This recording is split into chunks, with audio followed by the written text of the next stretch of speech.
Ma patronne vient de me demander de ne pas porter mon pantalon habituel au travail. Je n'ai jamais été aussi en colère. Je porte des pantalons normaux au travail. Notre dress code vestimentaire est décontracté et j'ai fait faire mes mesures par un tailleur réputé.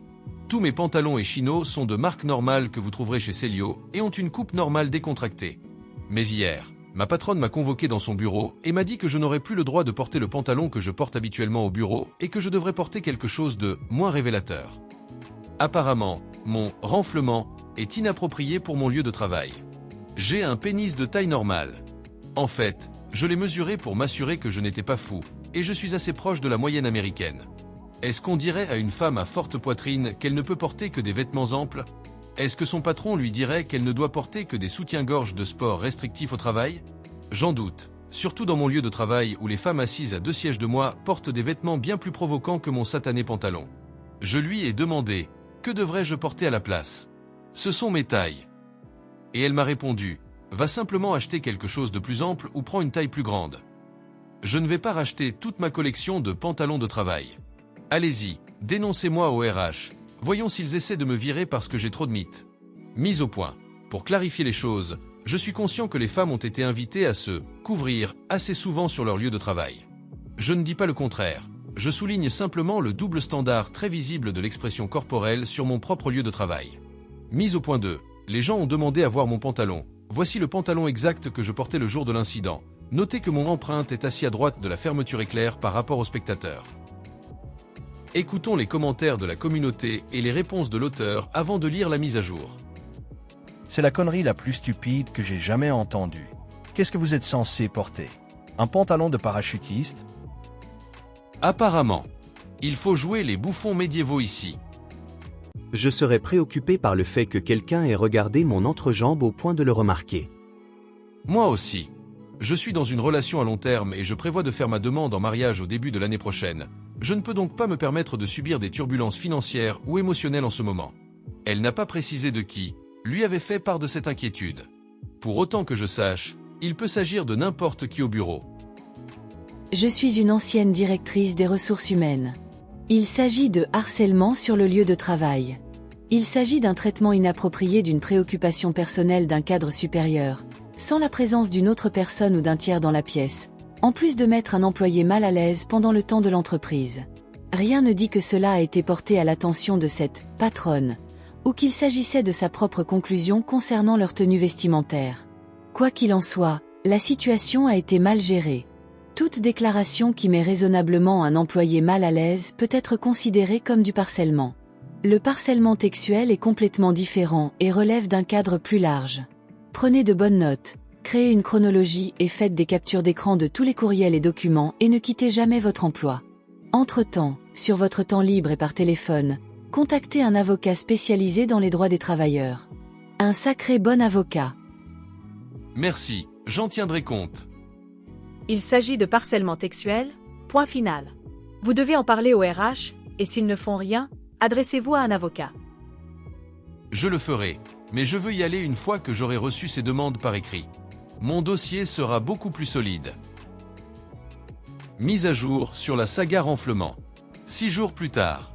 Ma patronne a exigé que je remplace tous mes pantalons, puis m'a dit qu'elle devait me superviser lors des achats de remplacement.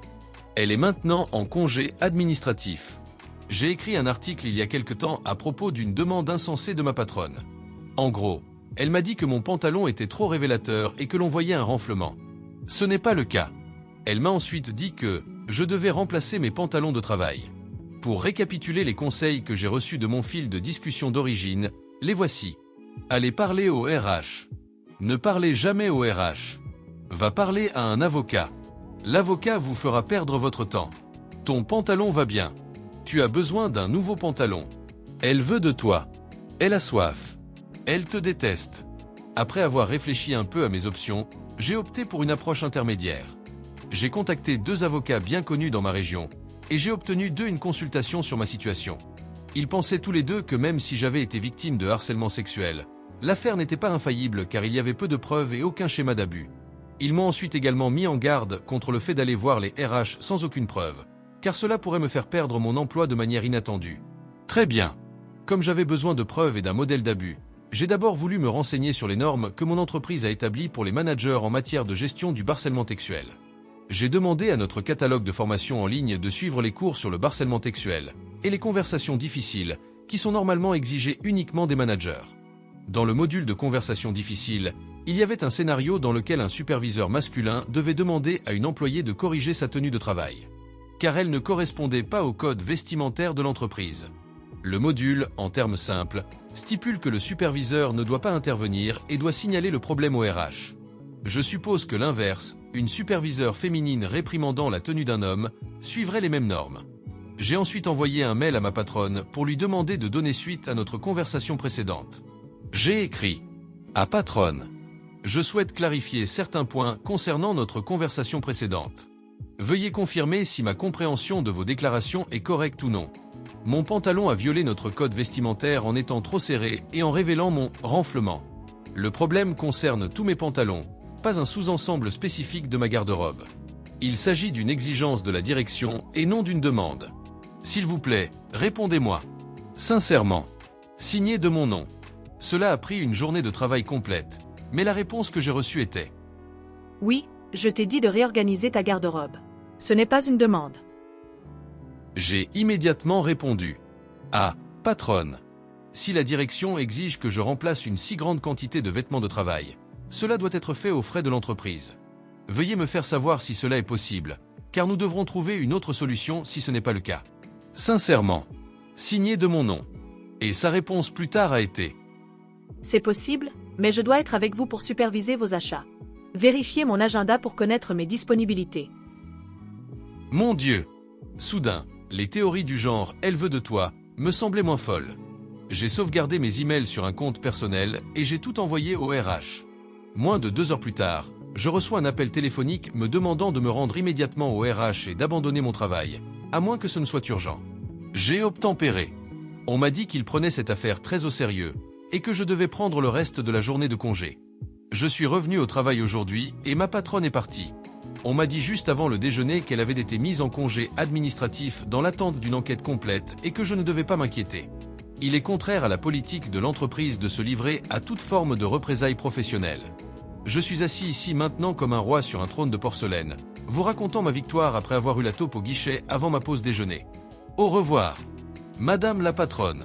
En résumé, ma patronne m'a harcelé sexuellement à cause de mon renflement inexistant sur mon pantalon, puis a exigé qu'elle m'emmène faire du shopping pour remplacer tous mes pantalons. Elle va probablement être renvoyée maintenant. Écoutons les commentaires de la communauté et une réponse de l'auteur avant la fin de la vidéo. Supervisez vos achats. Vraiment. Du n'importe quoi. Je pense que la compagnie n'en aurait rien eu à faire, mais elle s'est tiré une balle dans le pied en disant que la compagnie pourrait couvrir votre nouvelle garde-robe sans renflement. Oui, ce qui veut dire en gros, tu vas essayer le nouveau pantalon et je vais regarder ton entrejambe pour m'assurer que je ne vois pas ton empreinte. Ah oui, bye bye madame. Il faudrait que cette manager soit encore plus idiote pour mettre cela par écrit. La plupart des cas similaires que nous avons eus ont été insolubles parce que rien n'était écrit. Une façon de prouver que votre patronne était vraiment une idiote. Merci. Je supposais qu'elle ne mordrait pas. Je pense que je lui ai donné trop de crédit. Merci d'avoir écouté cette story. Faites-le moi savoir dans les commentaires si vous êtes d'accord avec la communauté. Qu'auriez-vous fait dans cette situation? Et pour ceux qui sont restés jusqu'à la fin, je vous en remercie. Si vous aimez ce type de contenu, n'hésitez pas à mettre un pouce j'aime à la vidéo et à vous abonner si vous ne l'avez pas déjà fait. Prenez soin de vous et de vos proches. À très bientôt.